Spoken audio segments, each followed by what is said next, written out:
আমি বারবার বলেছি এই নির্বাচন ডিসেম্বর থেকে আগামী বছরের জুনের মধ্যে অনুষ্ঠিত হবে। প্রধান উপদেষ্টা ডক্টর মোহাম্মদ ইউনূস অনেকবার বলেছেন নির্বাচন হবে 2026-এর জুনে। তবে বিএনপির দাবি ছিল 2025-এর ডিসেম্বরের মধ্যেই নির্বাচন। তাদের দাবির প্রেক্ষিতে 2026-এর এপ্রিলের প্রথমার্ধে নির্বাচনের কথা বলেছেন ডক্টর ইউনূস। আমি আজ দেশবাসীর কাছে ঘোষণা করছি যে আগামী জাতীয় নির্বাচন 2026 সালের এপ্রিলের প্রথমার্ধের যে কোনো একটি দিনে অনুষ্ঠিত হবে। গত মাসে লন্ডনে বিএনপির ভারপ্রাপ্ত চেয়ারম্যান তারেক রহমানের সাথে প্রধান উপদেষ্টা ডক্টর ইউনূসের সাক্ষাতের পর বলা হয় নির্বাচন ফেব্রুয়ারিতেও হতে পারে। জনমত জরিপে দেখা গেছে দেশের 60% মানুষ ডিসেম্বরের মধ্যেই নির্বাচন চায়, কিন্তু ফেব্রুয়ারির মধ্যেই নির্বাচন হবে এমন কিছুতেও মানুষ বিশ্বাস করছে না। এমনকি এপ্রিলে নির্বাচন হবে এটাতেও মানুষের আস্থা নেই। মানুষের অবিশ্বাসের যৌক্তিক কারণ আছে। প্রধান নির্বাচন কমিশনার নিজেই বলেছেন নির্বাচনের 2 মাস আগে তফসিল ঘোষণা করতে হয়। এর আগে রাজনৈতিক দলগুলো তাদের প্রার্থী বাছাই শুরু করে। নির্বাচনের তারিখ এবং শিডিউল আপনারা যথাসময়ে পাবেন, জানতে পারবেন এবং ইলেকশন কমিশন থেকেই জানতে পারবেন। উনি যেটা জানতে চাইছেন যে উনি একটা free fair and credible election জাতিকে উপহার দিতে চান, আমাদের প্রস্তুতি আছে কিনা জাস্ট এইটুকু উনি জানতে চেয়েছেন। নির্বাচনের আগের 48 ঘণ্টা সভা সমাবেশ নিষিদ্ধ। 13 এপ্রিল তারিখ চৈত্র সংক্রান্তি আর 14 তারিখ বাংলা নববর্ষের সভা সমাবেশ থাকবেই। কাজেই 15 এপ্রিল নির্বাচন করা সম্ভব নয়।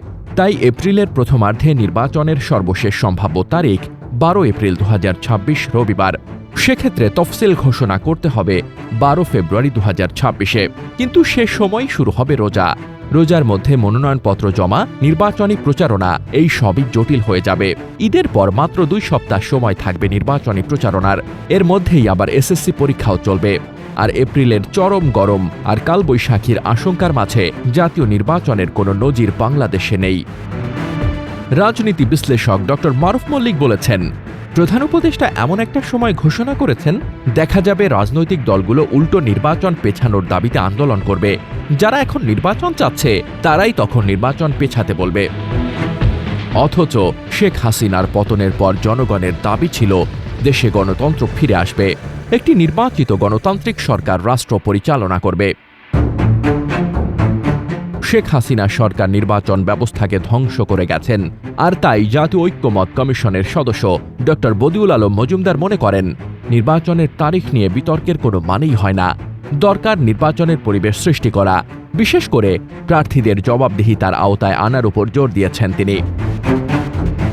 কিন্তু নির্বাচনের পরিবেশ তৈরি তথা নির্বাচনী সংস্কারের দায়িত্ব সরকারের মেয়াদ এরই মধ্যে 1 বছর হয়েছে, কিন্তু সরকার নির্বাচনী ব্যবস্থায় কোনো সংস্কার করতে পারেনি। কি সংস্কার করা হবে সে সিদ্ধান্ত গ্রহণ করতে পারেনি।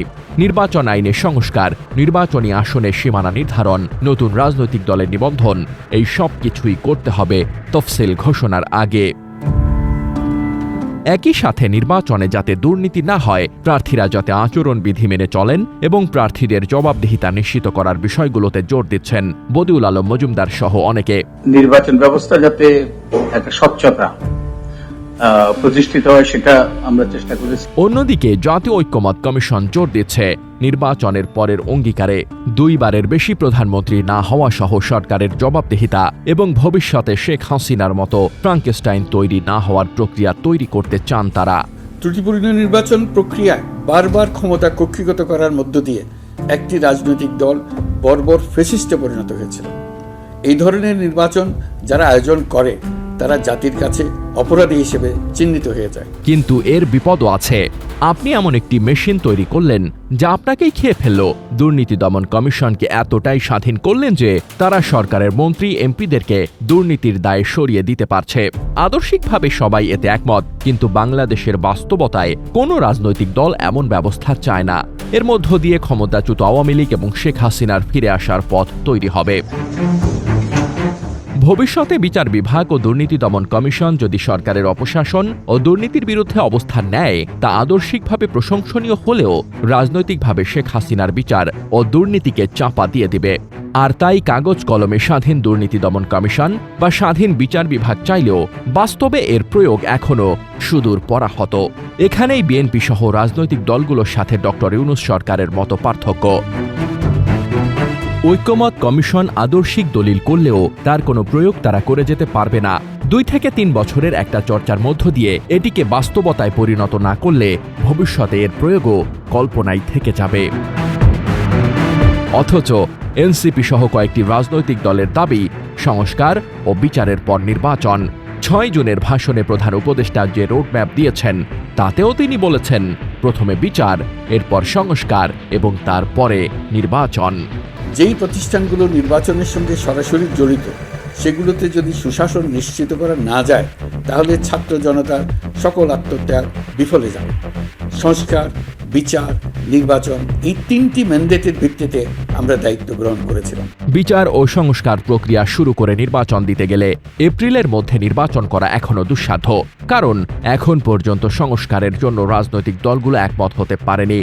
ডক্টর ইউনূসের বক্তব্য অনুসারে এরপর তৈরি হবে সংস্কার বাস্তবায়নের রোডম্যাপ।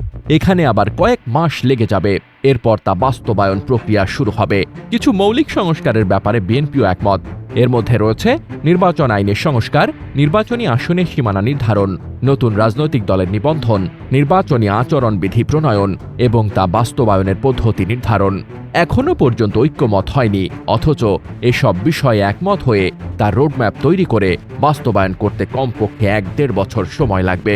এ কারণেই বিশ্লেষকরা মনে করেন ফেব্রুয়ারি তো বটেই, এপ্রিলেও নির্বাচন হওয়া অসম্ভব।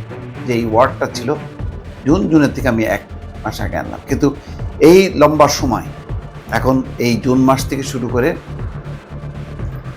আগামী বছরের মানে এপ্রিল, এই সময়ের মধ্যে যদি অনাকাঙ্ক্ষিত অনেক রকম পরিস্থিতি হয় তাহলে একটা অনির্বাচিত সরকার, একটা অসাংবিধানিক সরকার, সেটা যদি সামাল দিতে না পারে, কোনো কারণে তৃতীয় পক্ষ যদি এখানে একটা পরিস্থিতি তৈরি করে, তাহলে সেই নির্বাচনটা তো আবারও একটা মানে গর্তের মধ্যে পড়বে।